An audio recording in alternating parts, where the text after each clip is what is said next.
எம்டிவியூ சொந்தங்களுக்கு வணக்கம்.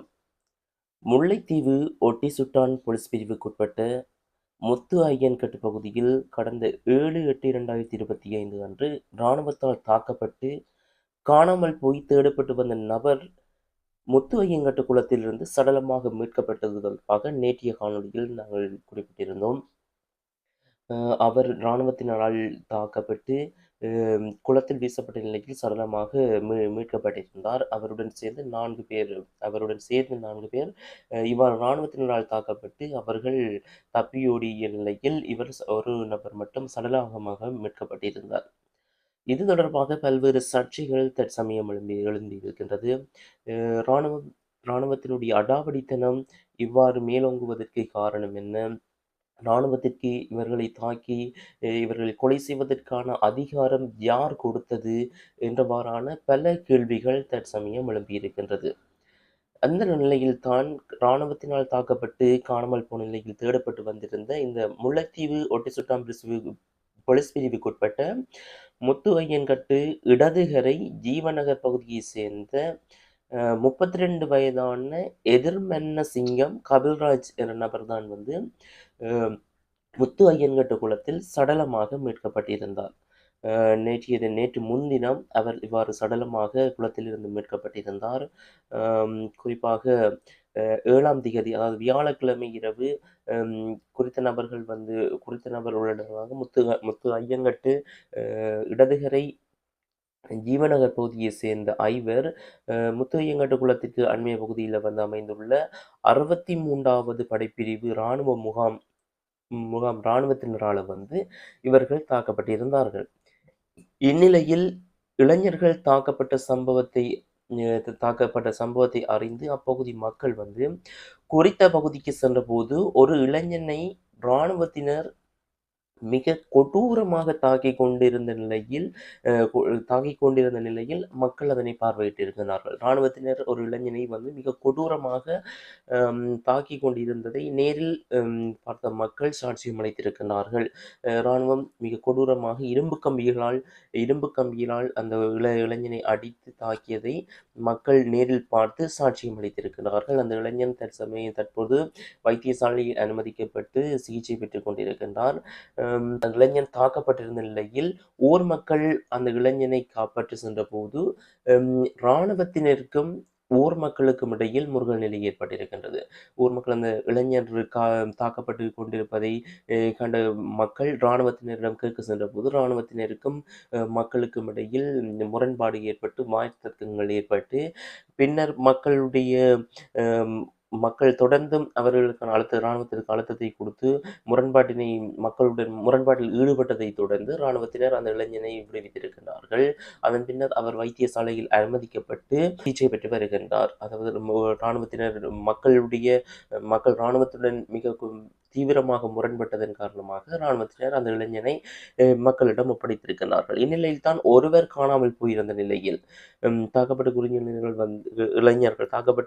இளைஞர்கள் ஒரு இளைஞன் காணாமல் போன நிலையில் தான் மக்கள் இராணுவ முகாமிற்கு முன்னால் ஆர்ப்பாட்டத்தில் ஈடுபட்டிருந்தார்கள். இவ்வாறு காணாமல் போயிருந்த நபரை ஊர் மக்கள் இணைந்து தேடிக்கொண்டிருந்தார்கள். முத்து ஐயன்கட்டு குளத்தில் தேடியதுடன் கடந்த 8ஆம் தேதி அன்று முத்து ஐயன்கட்டு பகுதியில் அமைந்துள்ள இராணுவ முகாமிற்கு முன்பாக ஆர்ப்பாட்டத்திலேயும் மக்கள் ஈடுபட்டிருந்தார்கள். இத்தகைய சூழலில் தான் இராணுவத்தினரால் தாக்கப்பட்டு காணாமல் போயிருந்த நபர் 9ஆம் தேதி காலை முத்து ஐயன்கட்டு குளத்திலிருந்து சடலமாக மீட்கப்பட்டிருந்தார்.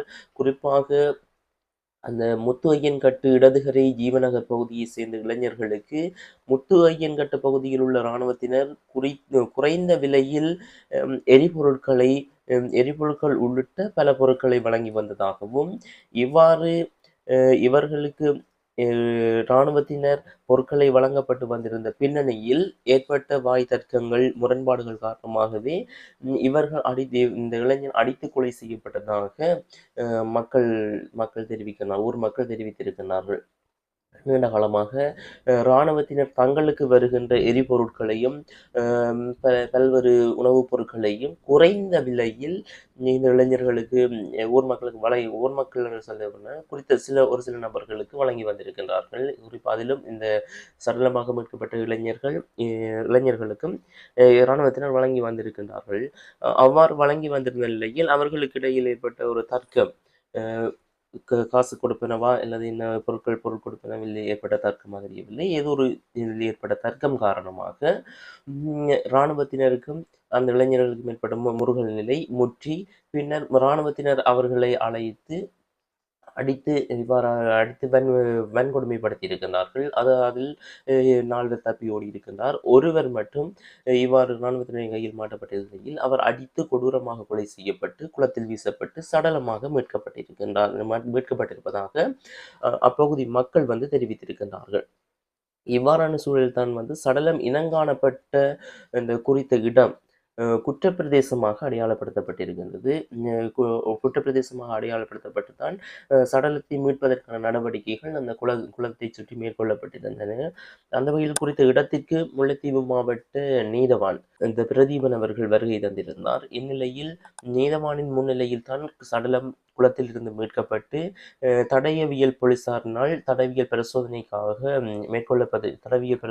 மேற்கொள்ளப்பட்டது. பின்னர் சடலம் உடல் கூட்டு பரிசோதனைக்காக கிளிநொச்சி வைத்தியசாலைக்கு எடுத்து செல்லப்பட்டிருந்த நிலையில் மேலதிக உடல் கூட்டு பரிசோதனைக்காக சடலத்தை கொழும்பு வைத்தியசாலைக்கு அனுப்புவதற்கான நடவடிக்கைகளும் தற்பொழுது மேற்கொள்ளப்பட்டிருப்பதாக தகவல்கள் வெளியாகி இருக்கின்றது. இவ்வாறான ஒரு பின்னணியில் தான் இந்த இளைஞனை தாக்குவதற்கு இராணுவத்தினருக்கு யார் அதிகாரம் கொடுத்தது? இராணுவத்தினுடைய மேலாதிக்கம், அவர்களுடைய அடக்குமுறைகள் தற்சமயம் மேலெழும்பி இருக்கின்ற ஒரு போக்குத்தான் தற்பொழுது வெளிக்கொணரப்பட்டு கொண்டிருக்கின்றது. கடந்த தசாப்தங்களில் யுத்தம் நடைபெற்று கொண்டிருந்த நிலையில் தான் இராணுவத்தினருடைய அடக்குமுறைகள், ஒடுக்குமுறைகள், வன்முறைகள் மக்கள் மீது கட்டவிழ்க்கப்பட்டிருந்த நிலையில் தற்பொழுது இந்த யுத்தம் நிறைவடைந்து மக்கள் ஒரு ஒருமித்த மக்களாக, இன வேறுபாடுகளற்ற மக்களாக வாழ்ந்து கொண்டிருக்கின்ற தற்சமய சூழலில் இராணுவத்தினர் இவ்வாறான அடக்குமுறைகளும் மக்களை ஒடுக்குகின்ற செயற்பாடுகளை மேற்கொள்வது தமிழ் மக்கள் மத்தியில் அதிருப்தியை ஏற்படுத்தி இருக்கின்றது. குறிப்பாக இந்த அனுர அரசாங்கம் ஆட்சிப்பிடம் ஏறிய தமிழ் இராணுவ முகாம்களை அகற்றுவது, அதாவது போலீஸ் சாவடிகளை அகற்றுவது, காவல்துறை உத்தியோகர்களுடைய சாவடிகளை அகற்றுவது என இராணுவத்தினருடைய இருப்பினை வடக்கு கிழக்கில் இராணுவத்தினுடைய இருப்பை குறைப்பது என பல்வேறு நடவடிக்கைகளை தாங்கள் மேற்கொண்டு தமிழ் மக்களுக்கு நல்லதை செய்வதாக காட்டிக் கொண்டிருக்கின்ற இந்த நிலையில் இராணுவத்தினர் இவ்வாறான அடக்குமுறைகளை மக்களை குறிப்பாக அடித்து வன்கொடுமை செய்யப்பட்டு இவ்வாறு அடித்து கொலை செய்யப்படுகின்ற இவ்வாறான செயற்பாடுகள் இந்த அரசாங்கத்தின் மீதும் அதிருப்தியை ஏற்படுத்தி இருக்கிறது. இந்த அரசாங்கத்திலும் இவ்வாறான செயற்பாடுகள் நடப்பதால் தமிழ் மக்கள் மத்தியில் இந்த அரசாங்கத்தின் மீது நம்பிக்கை இல்லாமல் போய்கொண்டிருக்கின்றது. வடக்கு கிழக்கு சார்ந்த பெரும்பான்மையான வாக்குகள் இந்த அனுர அரசாங்கத்திற்கு ஜனாதிபதி தேர்தலின் போது வழங்கப்பட்டிருந்த நிலையில் அவர்கள் இதனை மறந்து இவ்வாறான தமிழ் மக்களுக்கு ஒரு கொடூரத்தினை, அநீதியினை இழைக்கின்ற செயற்பாட்டினை இந்த அரசாங்கம் மேற்கொண்டிருப்பதை மக்கள் உணர்கின்றார்கள். எனவே இந்த அனுர அரசாங்கத்தின் மீதும் மக்களுக்கு அதிருப்தி ஏற்பட்டு இருக்கின்றது. இந்நிலையில் தான் முத்து ஐயன்கட்டு பிரதேசத்தை சேர்ந்த இளைஞன் இராணுவத்தினால் தாக்கப்பட்டு கொலை செய்யப்பட்டதை தொடர்ந்து இது தொடர்பாக பல்வேறு தமிழ் பிரதிநிதிகளும், தமிழ் அரசியல் பிரதிநிதிகளும் பல்வேறு கருத்துக்களை முன்வைத்திருக்கின்றார்கள், பல்வேறு எதிர்ப்புகளை முன்வைத்திருக்கின்றார்கள்.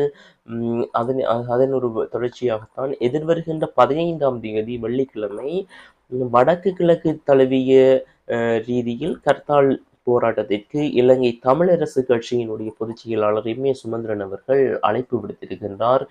நேற்றைய தினம் கொழும்பில் இடம்பெற்ற ஊடகவியலாளர் சந்திப்பில் அவர் கருத்தை தெரிவிக்கின்ற போது இந்த அழைப்பினை விடுத்திருக்கின்றார். முல்லைத்தீவு முத்தையங்கட்ட பகுதியில் கடந்த 7ஆம் தேதி இராணுவத்தினால் தாக்கப்பட்டு காணாமல் போய் தேடப்பட்டு வந்த இந்த நபர் முத்து ஐயன்கட்டு குளத்தில் சடலமாக மீட்கப்பட்ட சம்பவத்தை கண்டித்து இராணுவ பிரசன்னத்துக்கு எதிராகவே இந்த கர்த்தாலுக்கு அழைப்பு விடுப்பதாக சுமந்திரன் அவர்கள் நேற்றைய ஊடகவியலாளர் சந்திப்பில் தெரிவித்திருக்கின்றார்.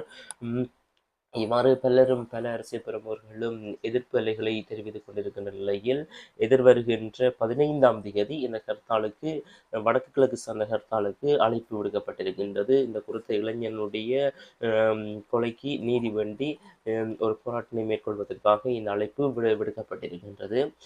இவ்வாறான சூழ்நிலையில் தான் இந்த இளைஞன் கொலை செய்யப்பட்டிருக்கிற நிலையில் இந்த இளைஞனுக்கான நீதியான விசாரணைகள் மேற்கொள்ளப்பட்டு அவருக்கான ஒரு நீதி நியாயம் வழங்கப்படுமா என்ற கேள்வி எழுந்திருக்கின்றது. குறிப்பாக 5 இராணுவத்தினரை போலீசார் கைது செய்திருக்கின்றார்கள். ஆனால் பொதுமக்கள் நேரடியாக பார்த்திருக்கின்றார்கள். 20க்கும் மேற்பட்ட இராணுவத்தினர் இந்த குறித்த இளைஞர்களை தாக்கியதாக சாட்சியங்களை பொதுமக்கள் அளித்து வருகின்றார்கள். இந்நிலையில் பொதுமக்களுடைய சாட்சியங்களை உடனடியாக பதிவு செய்யுமாறு போலீசாருக்கு நீதவான் முல்லைத்தீவு மாவட்ட நீதவான் பிரதீபன் அவர்கள் உத்தரவிட்டிருக்கின்றார். இந்நிலையில் 20க்கும் மேற்பட்ட இராணுவத்தினர் இளைஞர்களை தாக்கியிருந்த நிலையில் வெறுமனே 5 இராணுவத்தினரை மட்டுமே இதுவரை போலீசார் கைது செய்யப்பட்டிருக்கின்றார்கள். ஏனையவர்களை கைது செய்வதற்கான நடவடிக்கையை போலீசார் மேற்கொள்ளவில்லை. எனவே அனைவரும் இந்த குறித்த சம்பவத்துடன் தொடர்புபட்ட அனைத்து இராணுவத்தினரும் கைது செய்யப்பட்டு அவர்களுக்கான தண்டனை வழங்கப்பட்டு குறித்த இளைஞனுக்கான நீதி வழங்கப்பட வேண்டும் என்பதில் மக்கள் மிகவும் தெளிவாக இருக்கின்றார்கள். தமிழ் அரசியல் தலைவர்கள் மிகவும் தெளிவாக இருக்கின்றார்கள். எனவே இவர்களுக்கான ஒரு நியாயமான நீதி, இந்த குறித்த இளைஞர்கள் தாக்கப்பட்டு கொலை செய்யப்பட்டிருக்கின்றார். ஒரு இளைஞர் கொலை செய்யப்பட்டிருக்கின்றார். எனவே இதனால் பாதிக்கப்பட்ட இந்த 5 இளைஞர்களுக்கு ஒரு நியாயமான நீதியினை இந்த அரசாங்கம் வழங்குமா என்பதை நாங்கள் பொறுத்திருந்துதான் பார்க்க வேண்டும்.